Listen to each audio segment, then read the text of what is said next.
Well, hello from my corner of the universe, and howdy out there in the universe. Okie dokie. So today I'm making some little felt flowers that are going to have a tiny bit of embroidery on them. Just 3 little loops like that. Those would be quite cute. But first, gosh, my hands are so dry. Start with the usual. And just put a little cream on my hands. It's going to be a really pretty day here. The sun is shining. I've got my window open. You'll probably hear some noises from the street, but I don't think that that's going to destroy anybody's day. Although I've got somebody on my road or up the road who's obviously bought a new motorcycle, which is actually an old motorcycle. And what he's done is he's obviously done something so that the noise value is on the high level. And he certainly loves riding it up and down the hill out in front of the house. Starting my day with a little happy. It's a little tisserand happy. I quite like this stuff. It smells lovely. And it works on my nails. Right, so here we go. I'm just going to rub that in nicely. Oh, the smell is quite wonderful. And we can get started on my day. So today we're talking about cars. Cars I've known, cars I've loved, cars I've had, cars I've hated. And I hadn't really decided to do this any earlier than yesterday because when I got up yesterday and I was looking out my front window, which faces the street, I noticed that the van from next door was right up against my car. As in, right up against my car. And as I live on a hill, it hasn't been unknown for vans to have their brakes slip and move forward. So I went outside to have a quick look.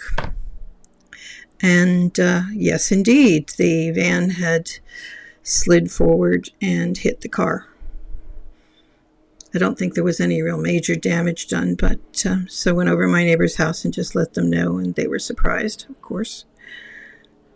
But when he came out to look at the van and what had happened, I hadn't noticed it, but there was a note on the windscreen. Turns out that there was another van on the street that somehow hit his van, which was parked with bricks under the wheels so that it wouldn't move forward. And his van's brakes failed as he was parked on the road, and slid forward and hit my neighbor's van, which then slid forward and hit my car. So it was a 3-car pileup on a hill, but not really a pileup.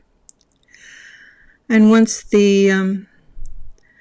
everybody was moved and the vans were all moved, there wasn't a lot of damage done, and nobody was hurt, of course, which is really more the important thing. But I was just really pleased to see that the van driver who had caused the problem had realized what he'd done. He'd left his information and was honest enough to say, look, this happened. I'm sorry. Here's my number. Because sometimes people don't, I gather. But it's nice to know that there are people in the world who just own up to something that they've done. And even inadvertently. It's always that thing of keeping people informed makes you less angry about something, or at least more able to deal with something if you know all the facts and stuff. Right, well, I have a little car at the moment. It's very, very small, and I do like it a lot. It suits me. It's a little one person. I've never really cared about what kind of car I had, what color it was, what make it was, what model it was, what year it was. I'd much rather go to a yarn shop and spend money there than to worry about what the car was. But a couple of years ago, I needed a car, and so a friend helped me find this one, which was a used car. I've only had 2 cars that were brand new in my entire life. My first car was a car. Oh, excuse me.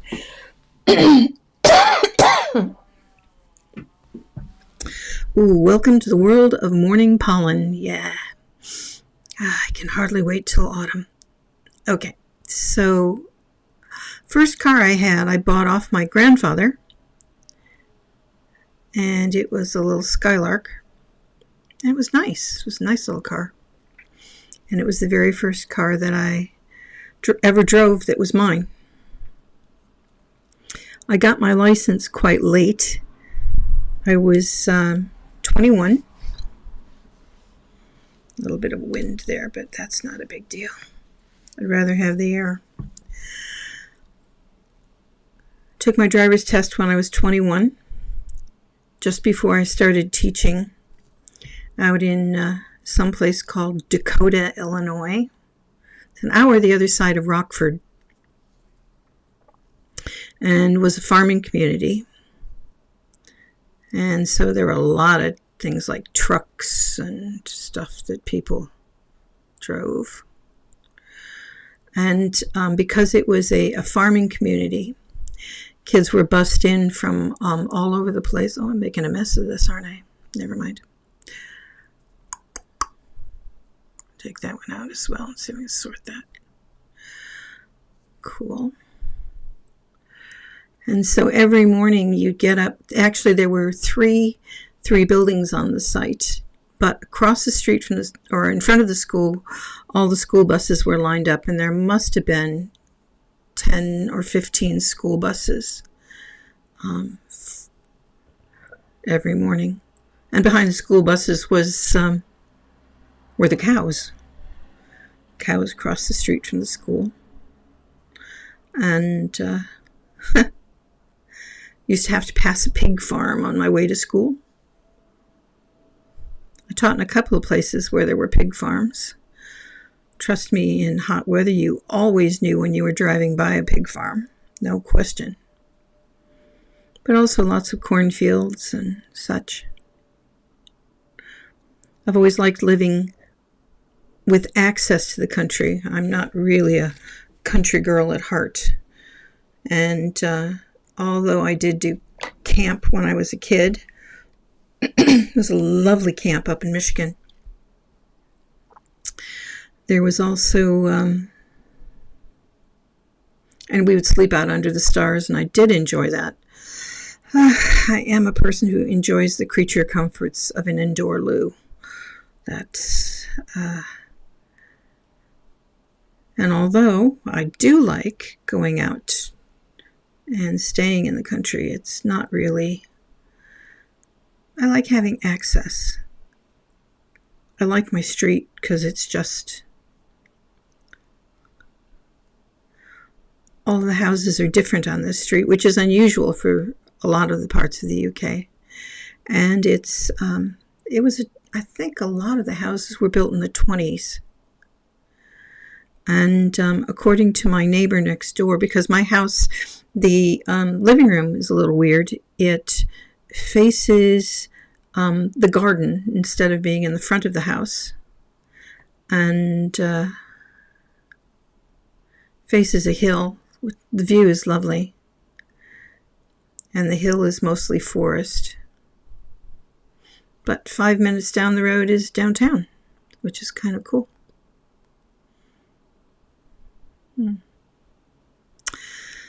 But back to my cars. I had, when they changed the Mustang, oh gosh, years ago now, I had a brand new Mustang. That was the first brand new car I ever had. My dad was working at the funeral home next door, and he always made sure my car was really beautifully washed inside and out. And I remember he got me, it was a little maroon Mustang, sort of maroon colored, which was lovely. And he bought me driving gloves that were the same color. I only had that car for about a year, I think. And then I sold it to my brother because I was moving abroad, which brings me here. And I've been here a long time now. But having grown up next to or in, because sometimes we lived in a funeral home, sometimes we lived next to the funeral home, I was always around Cadillacs and limousines and hearses and flower cars. And there were occasions when I was driven to school in the limo. Mostly we just walked to school. And yes, we did walk through the snow and all of that. Across the street was a park. It had a pond. And in the winter, that pond would freeze over and you could actually ice skate on it, which we did a lot.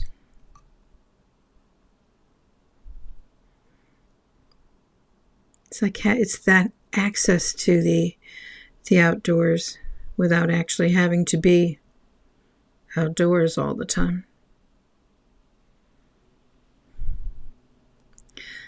So occasionally I would get taken to school in the hearse, and occasionally in the limo, and Mom and Dad had Chevys, I think, most of the time.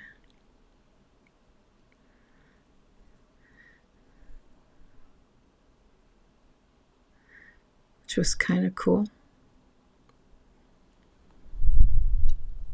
But I love my little Mustang.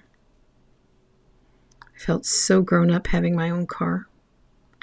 And a brand new one at that. Chris and I never really had new cars. We had one brand new car in all the time that we were married. But it was a year old, and it was one of those, it was a Chevy as well. And it was one of those cars that it was the previous season, but it was still brand new, so. And it was great. Enjoyed that car. It was a lovely little car.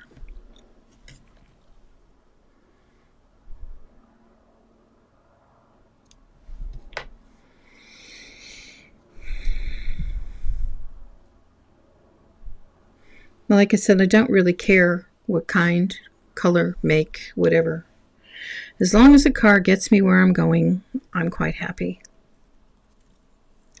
And when I was teaching a lot more, I'm not doing that so much now, and workshopping, did a lot of that, I would drive generally to where I was going. I just liked if it wasn't too far away.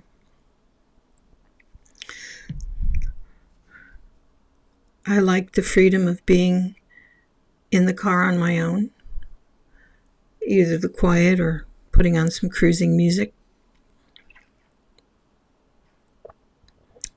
or putting in a tape, a cassette, or a CD, or whatever.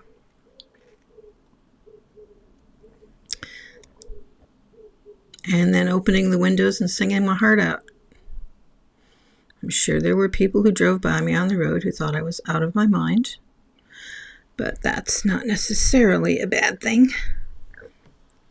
I really think there ought to be a national open your windows and sing day. Because I don't know about you, but me, in my car, I was fabulous.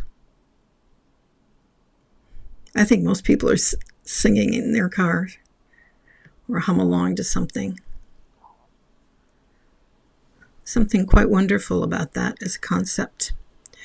I know some people were talking about when they started a podcast and trying to find a quiet place to do it, is that a car was a good place because when you close the doors, you get quite a dry sound, so it's quite good. But for me, at the moment, I'm quite enjoying. I suppose it's just the review of where I've been or what I've been thinking about, which is why I'm calling this making, musing, and coffee. And we're still on iced coffee. Yes, it looks grotesque, doesn't it? Yes, there's a lot of latte in it. It was one of the few things that I didn't change when I moved abroad is I'm an American who likes her ice. I like my drinks to have a lot of ice in it. We have an American-style fridge that has an ice maker. Used to make crushed ice, doesn't anymore. It's quite old. But it makes ice, and that's perfect. And I'll tell you, from this summer, it was just essential. I'm thinking about possibly, today's kind of a special day for me. So I think what I might do is make up a picture of margaritas and put them in the freezer. And have some for later, which might be quite nice.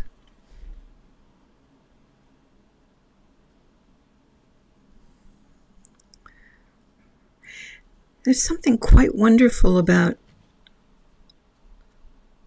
hand embroidery or stitching or whatever. Maybe it's just the way that the thread feels as it goes through the fabric. Because you can feel the vibration as it goes through. I mean, I'm doing these little felt petals. And I don't know, they're terribly satisfying. They're terribly forgiving.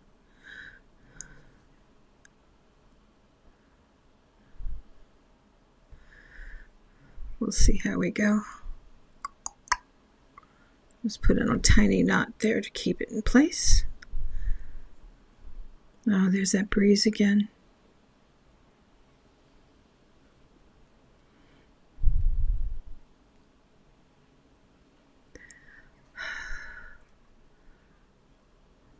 So I won't be leaving the house much today, but I think I might go out tomorrow a little bit.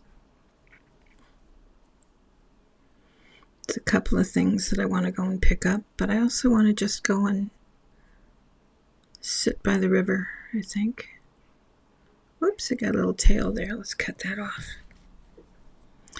I'm not really worried about knotting much of any of this because when I put the petals together to make them into flowers, they're all going to be hot glued anyway, so it's not gonna come out,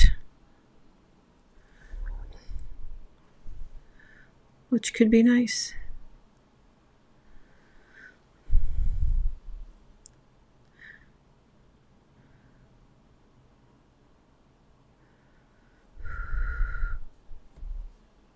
The gardeners are coming today. And I only have gardeners because I live on a hill, and it is virtually impossible for me anymore the angle of the hill is pretty steep, front and back garden.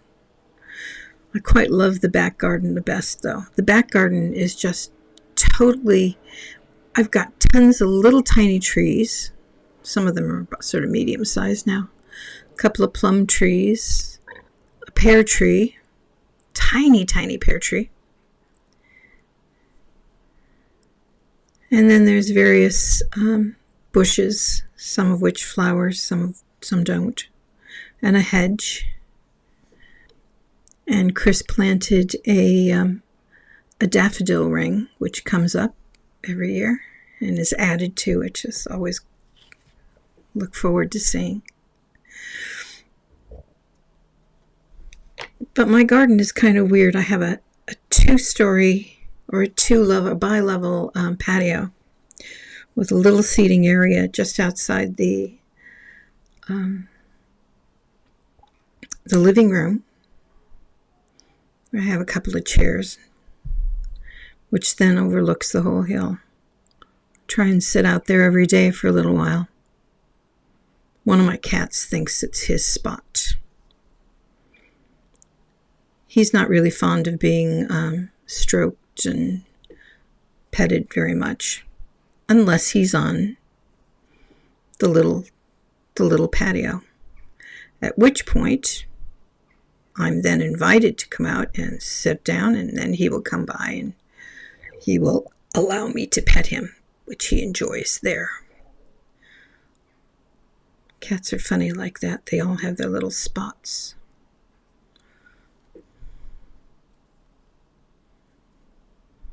Oops, what have I done there? Thought I hadn't, but there you go. Turned it around. Fortunately, that's not a problem. Let's go back and do that again.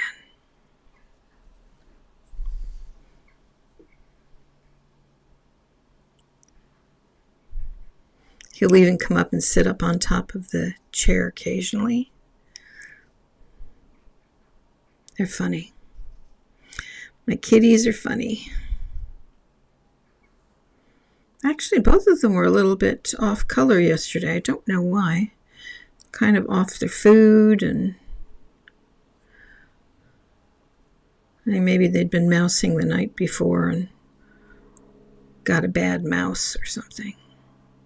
But they're both full of beans again today, so I'm assuming they're okay.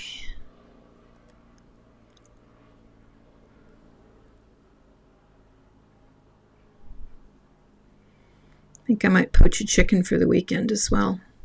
If I do that, the boys are going to love having some real chicken.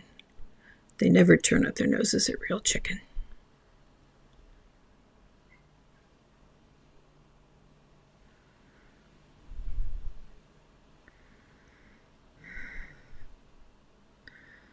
August is a funny month. So many of my family have birthdays this month. A number of people got married this month.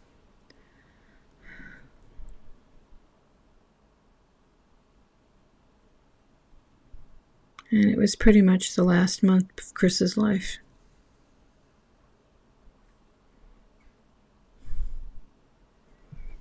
It was the last bad month. It was the bad month.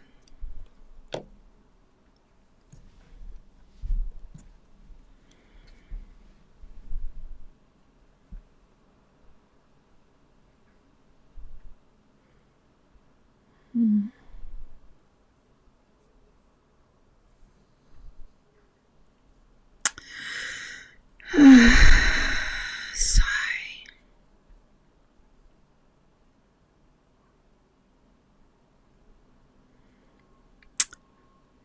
But today is a new skill day. Today I'm going to learn how to TikTok. Do do do do do do do do do do do. No, not that kind of TikTok. And then as soon as I said the word TikTok to myself this morning, I kept thinking about things like the song, "My grandfather's clock was too hard for the shelf, so it stood 90 years on the floor." That one. And the typewriter song. Don't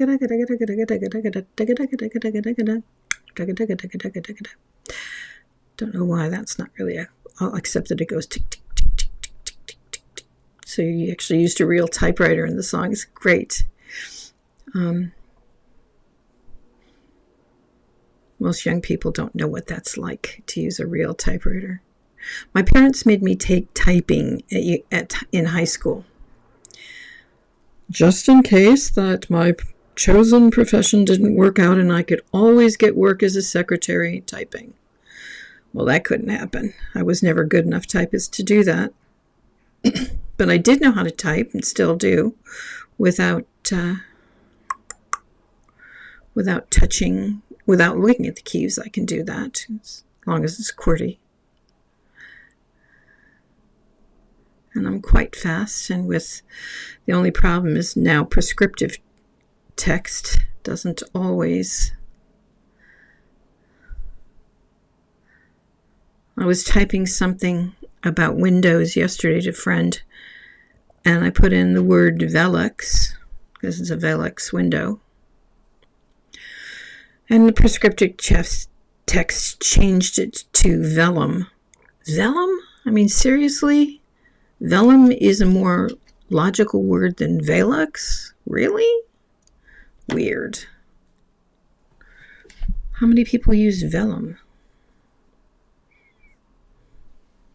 I don't know.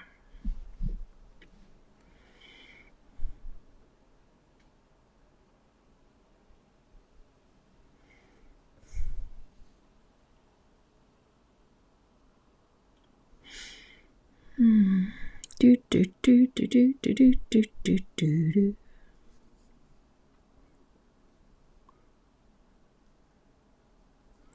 And here we go.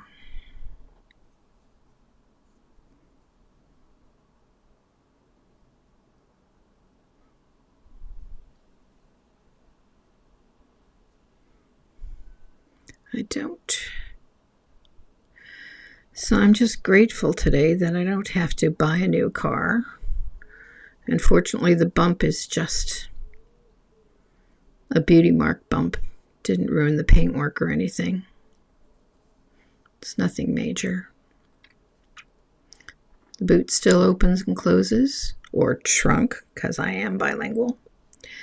And it hasn't hurt the car at all. One of the things I was really proud about is that, because even though we're on a hill, and the van pushed the other van, which pushed into my car, my brakes held. So that's kind of good to know. That even in the most trying circumstances, my brakes are fine.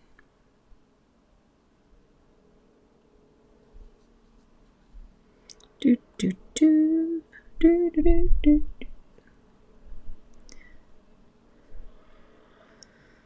Oh.